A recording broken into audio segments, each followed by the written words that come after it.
Super Bowl streaker had already pulled off exact same stunt and became a millionaire. The unexpected stoppage during Super Bowl LX was not caused by a controversial call, a replay review, or an injury timeout. Instead, it came from a familiar source, a streaker who has crashing the world's biggest sporting event into a personal brand, and a lucrative one at that. In the fourth quarter of the Seattle Seahawks' 29-13 win over the New England Patriots, play was suddenly halted when a bare-chested man sprinted onto the field. With a three-word message written across his back, the intruder darted across the turf as players, officials, and stadium security scrambled to react. Patriots wide receiver Kyle Williams was among the players who briefly gave chase, while members of the officiating crew and security personnel attempted to cut the runner off before he could do any further damage to the flow of the game. After several seconds and multiple failed attempts, security finally brought the man to the ground and escorted him off the field. For viewers at home, the moment was jarring but fleeting. For those familiar with Super Bowl history, however, it was instantly recognizable. The streaker was later identified as Alex Gonzalez, a name that has already become infamous in Super Bowl lore.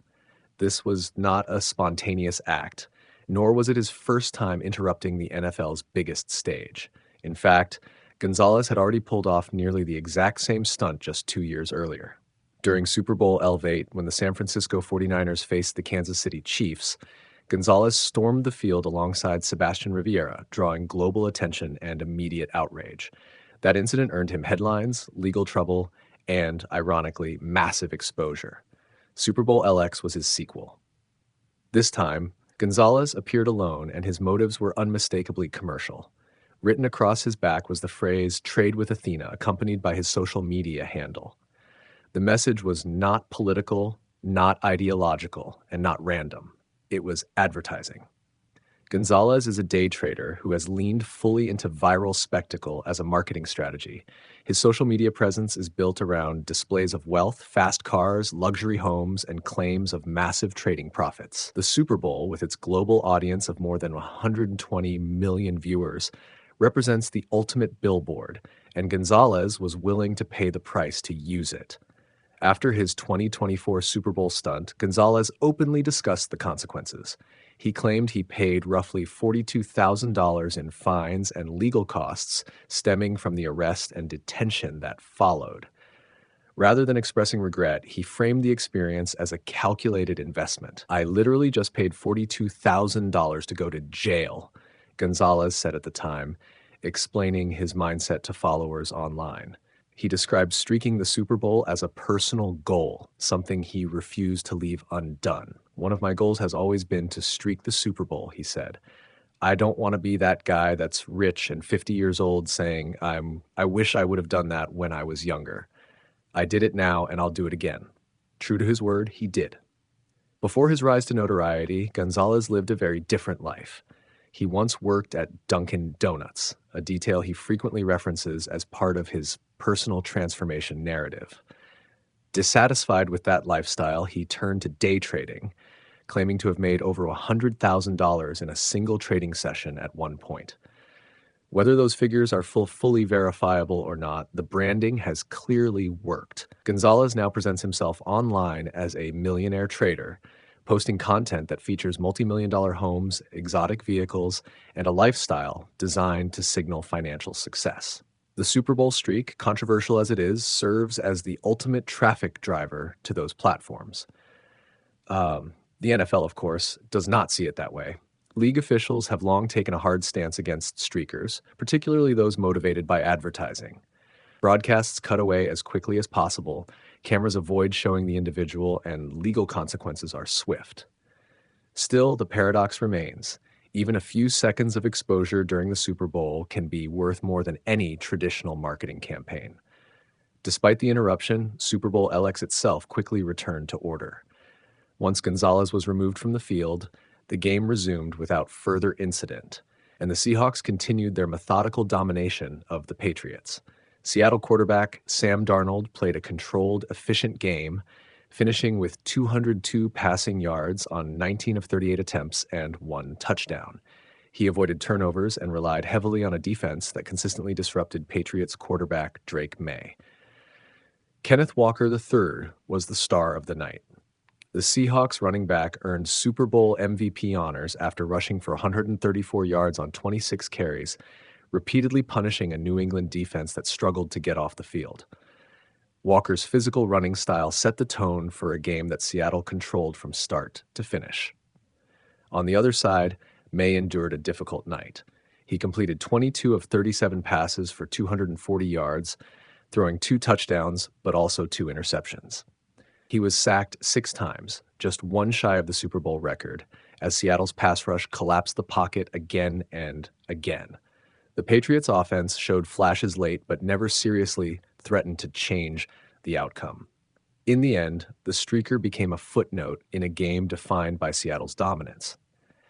Yet the fact that Gonzalez's name is now tied to multiple Super Bowls underscores an uncomfortable reality for the league. No matter how tight security becomes, the Super Bowl's scale makes it irresistible to those seeking instant global attention. For Alex Gonzalez, that attention is the product. The fines, the arrests, and the public backlash are simply part of the cost of doing business. He has turned notoriety into marketing, punishment into profit, and a few seconds of chaos into a platform that continues to grow. Whether the NFL can truly deter copycat stunts remains an open question. What is clear is that Super Bowl LX did not just crown a champion, it added another chapter to the strange modern phenomenon of viral disruption, where even a championship moment can be briefly hijacked by someone willing to sprint into history, shirtless, with a message on his back. Super Bowl streaker had already pulled off exact same stunt and became a millionaire. The unexpected stoppage during Super Bowl LX was not caused by a controversial call, a replay review, or an injury timeout. Instead, it came from a familiar source, a streaker who has crashing the world's biggest sporting event into a personal brand, and a lucrative one at that. In the fourth quarter of the Seattle Seahawks' 29-13 win over the New England Patriots, play was suddenly halted when a bare-chested man sprinted onto the field. With a 3-word message written across his back, the intruder darted across the turf as players, officials, and stadium security scrambled to react. Patriots wide receiver Kyle Williams was among the players who briefly gave chase, while members of the officiating crew and security personnel attempted to cut the runner off before he could do any further damage to the flow of the game. After several seconds and multiple failed attempts, security finally brought the man to the ground and escorted him off the field. For viewers at home, the moment was jarring but fleeting. For those familiar with Super Bowl history, however, it was instantly recognizable. The streaker was later identified as Alex Gonzalez, a name that has already become infamous in Super Bowl lore. This was not a spontaneous act, nor was it his first time interrupting the NFL's biggest stage. In fact, Gonzalez had already pulled off nearly the exact same stunt just 2 years earlier. During Super Bowl LVIII, when the San Francisco 49ers faced the Kansas City Chiefs, Gonzalez stormed the field alongside Sebastian Rivera, drawing global attention and immediate outrage. That incident earned him headlines, legal trouble, and, ironically, massive exposure. Super Bowl LX was his sequel. This time, Josh Jobe spent much of Super Bowl LX trying to get into Stefon Diggs' head, and in the fourth quarter, that simmering tension boiled over into one of the most controversial moments of the game. With the Seahawks firmly in control and the Patriots struggling to generate offense, Jobe delivered a hit on Diggs that immediately stood out. The contact came well after the play was over and clearly out of bounds, far from where the ball was. It was the type of cheap shot that instantly draws attention, especially on the biggest stage in football. Diggs went to the ground, then quickly got back to his feet and turned toward Jobe, clearly upset by the unnecessary hit. What followed was a heated confrontation. Diggs approached Jobe, and the two began exchanging words. The verbal back and forth escalated into physical shoving, with both players refusing to back down. As teammates and officials moved closer, the situation deteriorated further. In the middle of the scrum, Jobe swung and punched Diggs in the face mask. The most shocking part of the entire sequence was not just the punch itself, but where it happened. The altercation unfolded directly in front of a referee, with a clear line of sight to the late hit, the shoving, and the punch. Despite that, no flag was thrown. There was no personal foul for the hit out of bounds, no unsportsmanlike conduct for the fight, and no ejection-worthy penalty for the punch. Play simply continued. On the Patriots sideline, the reaction was immediate. Head coach Mike Vrabel was furious. He erupted toward the officials, visibly angry and demanding an explanation. In a Super Bowl, where discipline and control are supposed to be at their highest level, allowing a player to throw a punch without consequence felt unfathomable to New England. Vrabel's frustration reflected what many players, coaches, and fans were thinking in that moment. Because no penalty was called on the field, there was no opportunity for replay review. Officials could not go back and assess the play to determine whether Joby should have been ejected, because the incident was never officially recognized. That technicality only made the situation worse. A moment that could have dramatically altered the game's momentum instead disappeared without any formal acknowledgement. From a rules standpoint, Job could have been penalized multiple times on that one sequence alone. The hit out of bounds was enough to warrant a personal foul. The ensuing shoving could have led to offsetting unsportsmanlike conduct penalties on both players. The punch to the face mask, however, was the most egregious act. By rule, throwing a punch is grounds for ejection, especially in a high-profile game where player safety and sportsmanship are supposed to be paramount. Diggs was not completely innocent. He engaged Job, confronted him, and escalated the situation instead of walking away. Officials often penalize both players in these situations, but even taking that into account, allowing Job to get away with a punch was the most troubling aspect of the entire sequence. In real time, with an official standing nearby, it was a no call that left the Patriots stunned. The missed call felt even more damaging given the context of the game. New England's offense had been bottled up for most of the night by Seattle's relentless defense. Opportunities were scarce and momentum was hard to come by. A penalty in that moment could have extended a drive, flipped field position, or even resulted in an ejection that might have softened Seattle's defensive intensity. Instead, the Patriots were left with nothing but frustration. Then the game took an unexpected and bizarre turn. Moments after the confrontation, a streaker ran onto the field, forcing officials to stop play. The delay was surreal, especially given the tension that had just unfolded. For New England, it provided an unplanned pause and a chance to regroup emotionally. When play resumed, the Patriots came out with renewed urgency. Drake May, who had been under constant pressure and struggling to push the ball downfield, suddenly found a rhythm. On back-to-back plays, he connected with Mac Hollins on deep passes, slicing through the Seahawks defense and finally generating explosive offense. Those consecutive completions injected life into the Patriots and their sideline.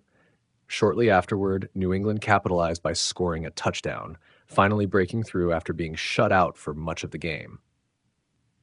For a brief moment, it felt like the Patriots had seized a spark, even if it came under unusual circumstances. Still, the controversy surrounding the Joby Diggs incident lingered. Even as the Patriots got on the board, questions remained about how such a blatant sequence could go unpunished. For many watching, it became one of the defining officiating moments of Super Bowl LX, not because of a call that was made, but because of one that wasn't. In a game defined by physical defense, emotional swings, and high stakes, the no call stood out as a reminder of how quickly control can slip away. For the Patriots, it was another example of how an already difficult night became even harder to accept. And for the Seahawks, it was a moment that added fuel to an already dominant performance, even as it left a lasting mark on the conversation surrounding the game. Josh Jobe spent much of Super Bowl LX trying to get into Stefon Diggs' head, and in the fourth quarter, that simmering tension boiled over into one of the most controversial moments of the game. With the Seahawks firmly in control and the Patriots struggling to generate offense, Joby delivered a hit on Diggs that immediately stood out. The contact came well after the play was over and clearly out of bounds, far from where the ball was. It was the type of cheap shot that instantly draws attention, especially on the biggest stage in football. Diggs went to the ground, then quickly got back to his feet and turned toward Jobe, clearly upset by the unnecessary hit. What followed was a heated confrontation. Diggs approached Job, and the two began exchanging words. The verbal back and forth escalated into physical shoving, with both players refusing to back down. As teammates and officials moved closer, the situation deteriorated further. In the middle of the scrum, Job swung and punched Diggs in the face mask. The most shocking part of the entire sequence was not just the punch itself, but where it happened. The altercation unfolded directly in front of a referee, with a clear line of sight to the late hit, the shoving, and the punch. Despite that, no flag was thrown. There was no personal foul for the hit out of bounds, no unsportsmanlike conduct for the fight, and no ejection-worthy penalty for the punch. Play simply continued. On the Patriots sideline, the reaction was immediate. Head coach Mike Vrabel was furious. He erupted toward the officials, visibly angry and demanding an explanation. In a Super Bowl, where discipline and control are supposed to be at their highest level, allowing a player to throw a punch without consequence felt unfathomable to New England. Vrabel's frustration reflected what many players, coaches, and fans were thinking in that moment. Because no penalty was called on the field, there was no opportunity for replay review. Officials could not go back and assess the play to determine whether Joby should have been ejected, because the incident was never officially recognized. That technicality only made the situation worse. A moment that could have dramatically altered the game's momentum instead disappeared without any formal acknowledgement. From a rules standpoint, Job could have been penalized multiple times on that one sequence alone. The hit out of bounds was enough to warrant a personal foul.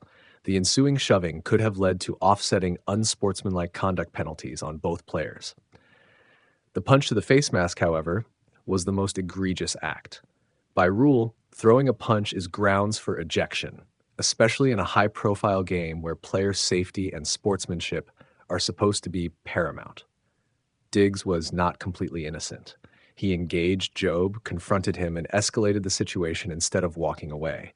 Officials often penalize both players in these situations, but even taking that into account, allowing Job to get away with a punch was the most troubling aspect of the entire sequence. In real time, with an official standing near, Sam Darnold's journey to the Super Bowl is also a story about patience, perception, and timing in the modern NFL. Just days before taking the field on the sport's biggest stage, Darnold quietly unlocked a $3 million bonus built into a contract that many around the league once labeled as one of the worst deals of the offseason. Now, with the Seattle Seahawks heading to the 2026 Super Bowl, that contract looks very different in hindsight. When the Seahawks traded Geno Smith to the Las Vegas Raiders for a third-round pick, the move raised eyebrows across the league. Seattle then turned around and committed to Sam Darnold, a quarterback whose career had already included stops with the New York Jets, Carolina Panthers, San Francisco 49ers, and Minnesota Vikings. To many observers, Darnold felt like a bridge quarterback at best, a placeholder at worst. But internally, the Seahawks believed they were buying into untapped upside rather than settling for mediocrity. Darnold himself made it clear that the mutual belief mattered. He spoke openly about how important it was to feel wanted by an organization, to know that the team believed he could make an impact rather than simply fill a depth chart. For a quarterback who had spent years bouncing between systems and expectations, that buy-in became a turning point. Nearly a decade into his professional career, Darnold entered Seattle with experience, scars, and a much clearer understanding of who he was as a quarterback. That context matters when evaluating both his performance and his contract. From a financial perspective, Darnold has already carved out a highly successful NFL career. His net worth is estimated at $45 million, and his total career earnings are north of $105 million. Those numbers come from his time with 5 different franchises, reflecting both the league's continued interest in his talent and the premium placed on quarterbacks, even those viewed as inconsistent. The Seahawks contract was the most significant commitment of Darnold's career. He signed a 3-year, $100.5 million deal in free agency, averaging $33.5 million per year. That figure ranked him 18th among NFL quarterbacks at the time of signing, hardly elite money, but firmly in the territory of established starters. His guarantees, roughly $18.3 million per year, ranked 14th at the position, again signaling that Seattle viewed him as more than a stopgap. The structure of the deal told a more nuanced story. In 2025, Darnold carried a relatively modest base salary of $5.3 million. Add in a $200,000 workout bonus, $6.4 million in signing bonus proration, and $1.5 million in incentives, and his cap hit landed at $13.4 million. For a starting quarterback, that number was extremely manageable, giving the Seahawks flexibility as they reshaped the roster around him. The incentives, however, were where the contract became interesting. Built into the deal were performance benchmarks that aligned individual success with team success. Passing yards, completion percentage, offensive efficiency, and playoff achievements were all tied directly to Darnold's compensation. It was a bet by Seattle that if Darnold played well enough to earn those bonuses, the team would be winning anyway. That bet paid off. By winning the NFC Championship, Darnold officially triggered $3 million in bonuses. Those bonuses were tied to a combination of milestones, surpassing 4,000 passing yards, completing at least 67.5% of his passes, leading a top 10 offense, securing a playoff berth, winning a divisional round game, and winning the conference championship. Each box checked represented not just personal achievement, but organizational success. Suddenly, the narrative around the contract shifted. What was once labeled reckless or misguided became a case study in incentive-driven roster building. When the deal was first announced, Pro Football Network included it among the worst of the offseason. Not necessarily because of the raw numbers, but because of the broader context. On the open market, Darnold's average annual value and guarantees were considered reasonable for a mid-tier starter. He had finished 12th in quarterback grading metrics the previous season, meaning even modest regression would still produce acceptable value.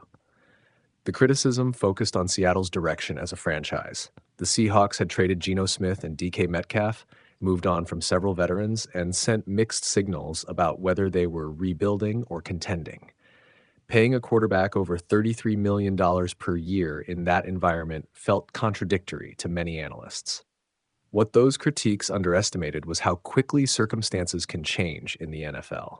Darnold delivered stability, efficiency, and leadership. He avoided the catastrophic mistakes that had defined earlier chapters of his career, protected the football, and allowed Seattle's defense and running game to control games. He did not need to be spectacular every week. He needed to be dependable, and he was. Looking ahead, the contract still gives Seattle options. If the Seahawks were to move on from Darnold in 2026, 5 days after the Super Bowl, they would incur $25.6 million in dead money. That is not insignificant, but it is not franchise crippling either, especially in an era of rising salary caps. In 2026, Darnold is scheduled to earn a $12.3 million base salary with $2.5 million already guaranteed for injury. He also carries a $15 million roster bonus that becomes fully guaranteed if he remains on Seattle's 90-man roster 5 days after the Super Bowl. That date effectively functions as a decision point for the franchise, forcing clarity on whether Darnold is viewed as a long-term answer or a short-term success story. If he remains with the Seahawks into 2027, his compensation jumps significantly. His base salary would rise to $25.3 million with an additional $10 million roster bonus due if he is still on the roster 5 days after the Super Bowl. By that point, Darnold would be firmly entrenched as the face of the franchise, and the financial commitment would reflect that status. To understand how far Darnold has come, it helps to revisit his previous contracts. In 2024, he signed a 1-year, $10 million deal with the Minnesota Vikings, a classic prove-it contract. Of that, $8.75 million was guaranteed, including a $6.25 million signing bonus. It was a chance to reset his value, show growth, and re-enter the market with leverage. The year before, he had signed a 1-year, $4.5 million contract with the San Francisco 49ers with $3.5 million guaranteed. That deal positioned him as a high-end backup in a quarterback-friendly system, another step in rebuilding his reputation. His NFL journey began in 2017 when the New York Jets selected him and signed him to a 4-year, $30.2 million rookie contract with a $20 million signing bonus. At the time, Darnold was viewed as a franchise savior. Instead, he entered a turbulent environment that shaped early perceptions of his career. What makes the current moment so striking is how sharply it contrasts with that early narrative. The quarterback once labeled a disappointment, a reclamation project, or a temporary solution is now leading a team to the Super Bowl and cashing incentive checks along the way. The $3 million bonus Darnold earned before the Super Bowl is symbolic. It represents validation, not just financially, but professionally. It confirms that the Seahawks' belief in him was not misplaced and that incentive-laden contracts, when paired with the right environment, can align motivation with performance. For Seattle, the contract no longer looks like one of the worst deals of the offseason. It looks like a calculated risk that paid off at the highest level. And for Sam Darnold, it marks the culmination of a long, winding road, one that now leads directly to football's biggest stage with both legacy and leverage firmly in his hands. Seahawks Sam Darnold gets honest about oblique injury after Super Bowl win over Patriots. The Seattle Seahawks closed the 2025 season with a definitive statement, defeating the New England Patriots 29-13 in Super Bowl LX at Levi's Stadium. It was a win built on defensive dominance, timely offense, and toughness at the quarterback position. Only after the confetti fell did Seahawks quarterback Sam Darnold reveal just how much he had been dealing with physically during Seattle's playoff run. Darnold played the final 2 games of the season with a painful oblique injury, one that could have sidelined many quarterbacks at the most critical point of the year. Instead, he pushed through it, helping guide the Seahawks to a championship and adding an unexpected but powerful chapter to one of the NFL's most unlikely redemption stories. Before the Seahawks postseason even began, Darnold appeared on the injury report with a left oblique strain that he suffered during a practice on January 15th. At the time, the listing didn't draw much attention outside Seattle. Oblique injuries are notoriously difficult for quarterbacks as they affect rotational movement, throwing mechanics, and overall comfort in the pocket. Still, Darnold practiced, started, and played without public complaint. After the Super Bowl, however, Darnold finally acknowledged how difficult the past few weeks had been. It wasn't fun by any means, Darnold told reporters on February 9th via ESPN. It was pretty banged up. I don't really want to go into too much detail because I don't understand why I would, but yeah, it hurt really bad. I think you guys can imagine a left oblique strain for a quarterback. It's not very fun. That brief admission shed new light on Darnold's postseason performance, particularly in the NFC Championship game against the Los Angeles Rams. In that game, Seattle needed everything from its quarterback, and Darnold delivered one of the best performances of his career. He threw for 346 yards, 3 touchdowns, and 0 interceptions, repeatedly attacking downfield and standing tall in the pocket despite the injury. Against New England in the Super Bowl, the script was different. Darnold didn't need to put up massive numbers, and Seattle didn't ask him to. He completed 19 of 38 passes for 202 yards, tossed 1 touchdown, and avoided turnovers. His lone scoring pass, a 16-yard strike to tight end A.J. Barner in the 4th quarter, effectively put the game out of reach and capped a calm, efficient performance. What made that showing even more impressive was the restraint it required. Playing through an oblique injury often forces quarterbacks to rethink their mechanics and decision-making. Instead of trying to make every throw, Darnold leaned into situational football, trusting his defense and taking what the Patriots gave him. Seattle's defense rewarded that trust with a dominant performance. The Seahawks suffocated New England's offense for most of the night, holding the Patriots scoreless through the first 3 quarters. They limited New England to just 79 rushing yards and consistently disrupted rookie quarterback Drake May, turning the Patriots one-dimensional early in the game. May finished 27 of 43 for 295 yards with 2 touchdowns, but the raw numbers didn't tell the full story. Seattle forced 2 interceptions, one of which was returned for a touchdown, and added a strip sack fumble. The Seahawks also recorded 6 sacks, collapsing the pocket and preventing New England from establishing any rhythm. Darnold understood exactly what was happening as the game unfolded. He didn't need to force throws or chase style points. He needed to manage the game, protect the football, and capitalize when opportunities arose. That approach reflected a level of maturity that had not always been associated with him earlier in his career. After years of being labeled a disappointment or a journeyman, Darnold's path to a Super Bowl title felt improbable to many observers. Selected third overall in the 2018 NFL Draft by the New York Jets, he entered the league with immense expectations. Those expectations were never fully met in New York, where instability, coaching changes, and roster limitations hindered his development. Subsequent stops with the Carolina Panthers, San Francisco 49ers, and Minnesota Vikings only reinforced the narrative that Darnold was a temporary solution rather than a franchise quarterback. By the start of the 2025 offseason, few would have predicted that he would be leading a team to the Super Bowl, let alone winning it. Darnold never lost belief in himself, even when the league seemed to move on. Some people called me crazy throughout my career for believing in myself so much and having so much confidence, Darnold said after the Super Bowl. But it was because of my parents, because of the way that they believed in me throughout my entire career. And it allowed me to go out there and play free and have a ton of confidence. That confidence was evident throughout Seattle's playoff run. Even while injured, Darnold played with composure, command, and clarity. He made checks at the line of scrimmage, manipulated coverage with his eyes, and avoided the reckless mistakes that had plagued him earlier in his career. His willingness to play through pain also resonated inside the Seahawks locker room. Teammates consistently pointed to his toughness and steadiness as a source of belief during the postseason. While Seattle's defense was the clear star of the Super Bowl, the team never doubted its quarterback. Wide receiver Jackson Smith-Njigba emphasized that point after the win, praising the balance between offense and defense and highlighting the trust within the group. "Those guys were ready," Smith-Njigba said of the defense. "They've been ready. We know they've got our back. Defense wins championships, and they got one today." The Patriots, meanwhile, were left searching for answers.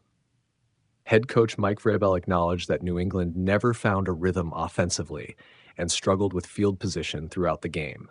"We couldn't gain any rhythm or field position," Vrabel said. "We've got to get into drives better offensively. Defensively, we've been really good against the run lately, and we weren't. We were just playing catch-up."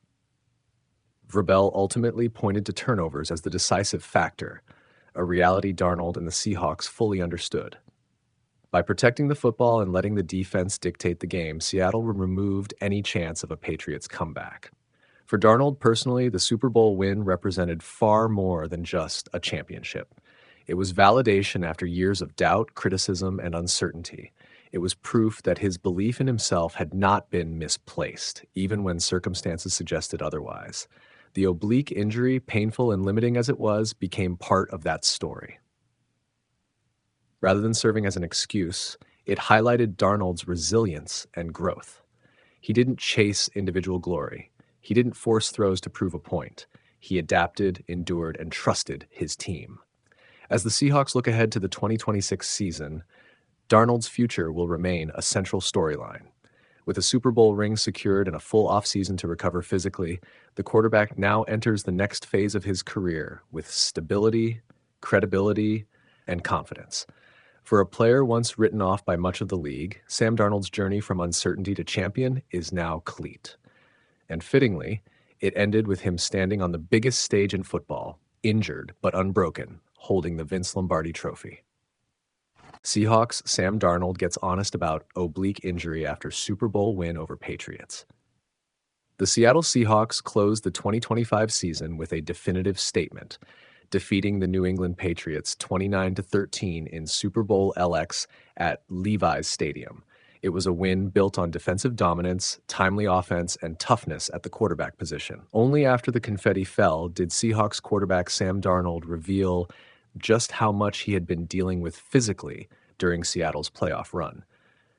Darnold played the final. Sam Darnold didn't need a monster stat line to define his Super Bowl. What mattered most was what he endured to get there, and what he revealed afterward about how the Seattle Seahawks actually won Super Bowl LX. Seattle's 29-13 victory over the New England Patriots at Levi's Stadium was built on defense, discipline, and toughness, and Darnold embodied all three. Only after the confetti fell did it become clear just how compromised the Seahawks quarterback had been throughout the playoff run. Before Seattle's postseason even began, Darnold appeared on the injury report with a left oblique strain. For a quarterback, that injury affects nearly every movement: throwing mechanics, rotational torque, follow through, even basic footwork. It's the kind of injury that doesn't heal quickly and rarely improves without rest, something Darnold didn't have. Despite that, he played through the divisional round, the NFC Championship game, and the Super Bowl without missing a snap. After the win, Darnold didn't sugarcoat what the last few weeks had been like. "It wasn't fun by any means," he said. "It was pretty banged up. It hurt really bad. I think you guys can imagine a left oblique strain for a quarterback. It's not very fun." That honesty added context to a Super Bowl performance that, on paper, looked modest. Darnold completed 19 of 38 passes for 202 yards, threw one touchdown, and didn't commit a single turnover. In most Super Bowls, those numbers would raise questions. In this one, they told a different story. Seattle didn't need Darnold to be spectacular. They needed him to be steady, smart, and mistake-free. He delivered exactly that, while managing an injury that made every throw uncomfortable.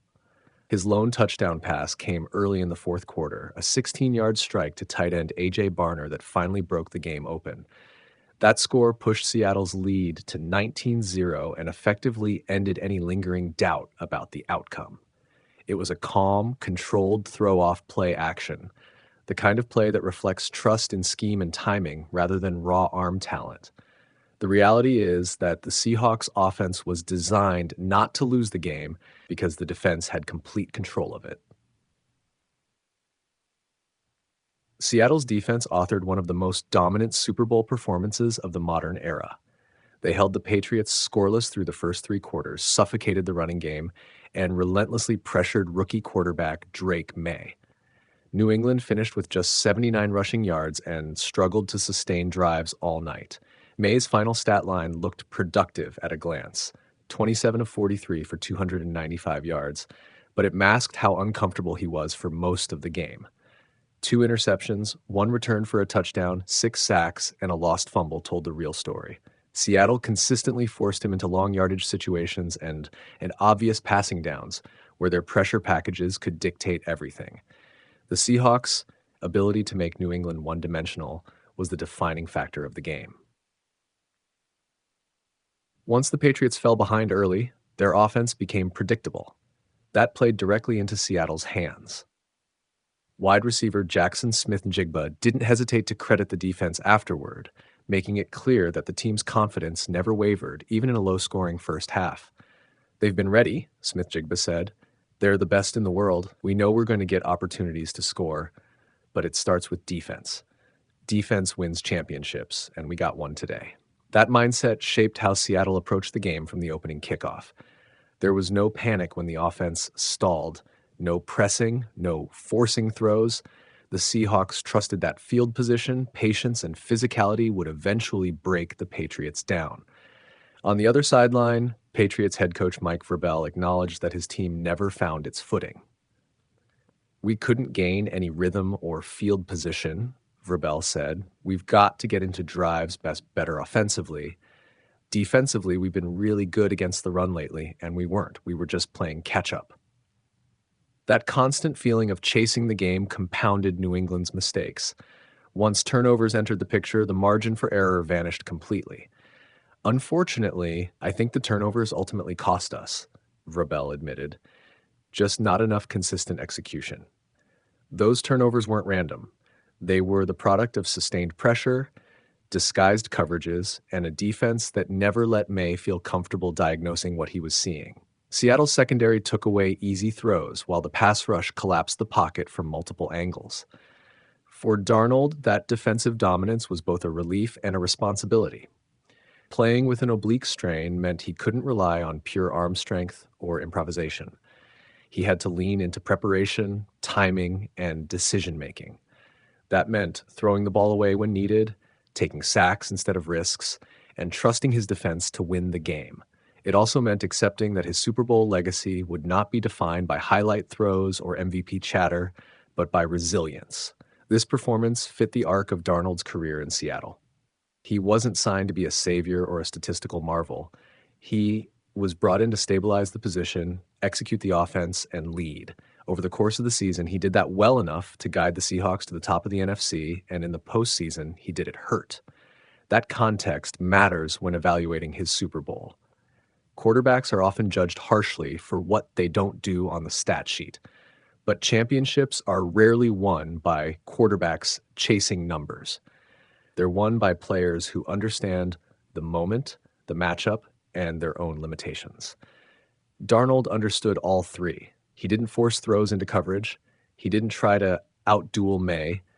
He took what the Patriots gave him, leaned on the run game and play action, and protected the football. When the one clear opportunity to deliver a knockout blow presented itself, he delivered it. Seattle's second Super Bowl title will be remembered for its defense, much like the franchise's first. But it will also be remembered as a championship won with discipline, restraint, and toughness at quarterback. Darnold's blunt post-game revelation pulled back the curtain on what that toughness looked like behind the scenes. Playing through pain, managing limitations, and resisting the urge to do too much is often harder than making spectacular plays. In Super Bowl LX, that approach was not just effective, it was essential. The Seahawks didn't win because Sam Darnold was flawless. They won because he was honest with himself about what he could and couldn't do, and because the team around him was built to carry the load. That is what a championship formula looks like. Sam Darnold didn't need a monster stat line to define his Super Bowl. What mattered most was what he endured to get there, and what he revealed afterward about how the Seattle Seahawks actually won Super Bowl LX. Seattle's 29-13 victory over the New England Patriots at Levi's Stadium was built on defense, discipline, and toughness, and Darnold embodied all three. Only after the confetti fell did it become clear just how compromised the Seahawks quarterback had been throughout the playoff run. Before Seattle's postseason even began, Darnold appeared on the injury report with a left oblique strain. For a quarterback, that injury affects nearly every movement: throwing mechanics, rotational torque, follow-through, even basic footwork. It's the kind of injury that doesn't heal quickly and rarely improves without rest, something Darnold didn't have. Despite that, he played through the divisional round, the NFC Championship game, and the Super Bowl without missing a snap. After the win, Darnold didn't sugarcoat what the last few weeks had been like. "It wasn't fun by any means," he said. "It was pretty banged up. It hurt really bad. I think you guys can imagine a left oblique strain for a quarterback. It's not very fun." That honesty added context to a Super Bowl performance that, on paper, looked modest. Darnold completed 19 of 38 passes for 202 yards, threw one touchdown, and did meet Jody Allen, the billionaire owner of the Seattle Seahawks, who plans to sell the team and donate the proceeds to charity. As confetti fell inside Levi's Stadium and the Seattle Seahawks celebrated a dominant 29-13 victory over the New England Patriots in Super Bowl LX, one of the most striking images of the night came not from the field, but from the podium. Jody Allen, the billionaire owner of the Seahawks, stepped onto the Super Bowl stage and lifted the Lombardi Trophy high above her head, marking the franchise's second championship and one of the final chapters of a remarkable, unconventional ownership tenure. For Allen, that moment was not just the culmination of a championship season. It may also have been her last appearance as the Seahawks owner on football's biggest stage. According to sources who spoke with ESPN, the team is expected to be sold in the near future, making Allen's Super Bowl celebration both triumphant and symbolic, a closing act for one of the most unusual figures in American sports ownership. At 67 years old, Jody Allen occupies a role few others in professional sports can claim. She is not a founder, not a self-made billionaire through athletics or entertainment, and not an owner driven by ego or visibility. Instead, she is a steward, entrusted with overseeing one of the largest private fortunes in American history and carrying out a philanthropic vision laid out by her late brother, Microsoft co-founder Paul Allen. Paul Allen purchased the Seahawks in 1997 for $197 million, a move that saved the franchise from relocation and anchored it permanently in Seattle. Over the next 2 decades, he transformed the organization into one of the NFL's model franchises, highlighted by a Super Bowl XL18 championship and sustained competitiveness. When Paul Allen died in 2018 after a battle with non-Hodgkin's lymphoma, he left behind an estate worth roughly $20 billion, no spouse, no children, and a will that made his intentions unmistakably clear. Ownership of the Seahawks, the NBA's Portland Trail Blazers, and a significant stake in the Seattle Sounders transferred to Jody Allen, who was named chair and trustee of the Paul Allen estate. Her responsibility was not to hold these assets indefinitely, but to manage them responsibly, maximize their value, and ultimately sell them to fund long-term charitable efforts. That mandate has shaped every major decision Allen has made since stepping into the role. Despite standing in front of more than 120 million Super Bowl viewers on Sunday night, Jody Allen remains deeply private. Unlike many billionaire owners, she avoids interviews, rarely seeks public attention, and almost never inserts herself into the spotlight. Her focus, instead, has been on governance, continuity, and philanthropy. Through Allen Family Philanthropies, formerly the Paul G. Allen Family Foundation, Jody Allen has overseen more than $1 billion in charitable giving since co-founding the organization with her brother in 1988. The foundation's work spans education, scientific research, environmental conservation, and the arts, with a particular emphasis on initiatives rooted in the Pacific Northwest. In just the past year, Allen's philanthropic efforts have accelerated. The organization committed $8 million to national conservation projects, supporting groups such as the Nature Conservancy and the International Fund for Animal Welfare. In Seattle alone, nearly $7 million was donated to nonprofits dedicated to supporting emerging artists, reinforcing Allen's long-standing belief that cultural investment is essential to a city's vitality. Her involvement extends beyond writing checks. Allen has served in leadership roles across several institutions founded alongside her brother. She is a founding director of Seattle's Museum of Pop Culture, a landmark institution celebrating music, science fiction, and innovation. She is also the co-founder and chair of the Allen Institute, a bioscience research nonprofit that has become a global leader in neuroscience, cell science, and artificial intelligence-driven biology. Yet despite her philanthropic focus, Allen has never treated the Seahawks or Trailblazers as passive assets. From the moment she assumed ownership responsibilities, Allen made it clear that competitive excellence remained a priority. She retained experienced executives, invested in infrastructure, and allowed football operations to function without interference, trusting professionals to do their jobs. That philosophy was most evident following the 2023 NFL season, when the Seahawks made one of the most emotionally difficult decisions in franchise history. Pete Carroll, the winningest coach the team had ever known and the architect of its first Super Bowl championship, stepped down as head coach. The decision was described as amicable, but it marked a seismic shift for the organization. Allen handled the transition with characteristic restraint and clarity. She elevated John Schneider's authority within the organization and approved the hiring of Mike Macdonald as head coach. The move signaled a commitment to modernizing the franchise while maintaining its competitive DNA. Macdonald's impact was immediate. Over his first 2 seasons, he guided the Seahawks to 27 wins, culminating in their Super Bowl LX victory. It was a validation not only of the coaching hire, but of Allen's steady, hands-off leadership style, one that prioritized long-term success over sentimentality. In a statement released after Carroll's departure, Allen publicly honored the former coach's legacy. Pete is the winningest coach in Seahawks history, brought the city its first Super Bowl title, and created a tremendous impact over the past 14 years on the field and in the community, she said. That balance, respecting legacy while embracing necessary change, has defined Allen's tenure. The looming sale of the Seahawks is not a surprise, even if its timing remains uncertain. Paul Allen's will explicitly directed that his major assets be sold to support charitable causes.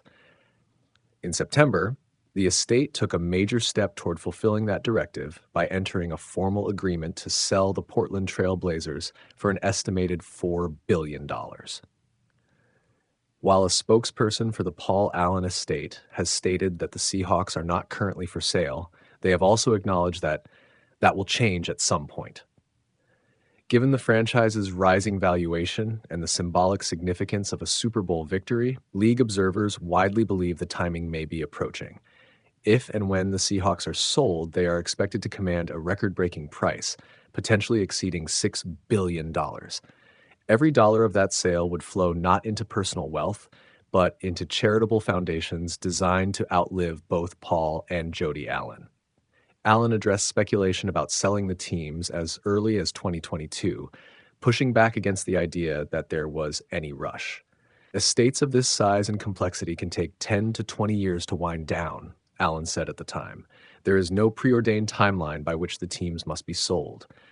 Until then, my focus and that of our teams is on winning. Super Bowl LX served as proof that focus never wavered. Jody Allen's legacy as an owner will not be defined by splashy quotes, personal branding, or front office theatrics. Instead, it will be defined by stewardship of a franchise like of a city's sporting identity and of a philanthropic mission far larger than football. Her Super Bowl appearance may well be her last, but it was fitting. The Seahawks reached the sports summit under her watch, not through excess or ego, but through stability, patience, and trust. And when she eventually steps away, the proceeds from the team's sale will ripple far beyond the NFL, funding causes that reflect the values she and her brother shared long before football ever entered the picture. In an era where sports ownership often centers on power and permanence, Jody Allen stands apart. She came not to own forever, but to guide, to win, and ultimately to give it all away.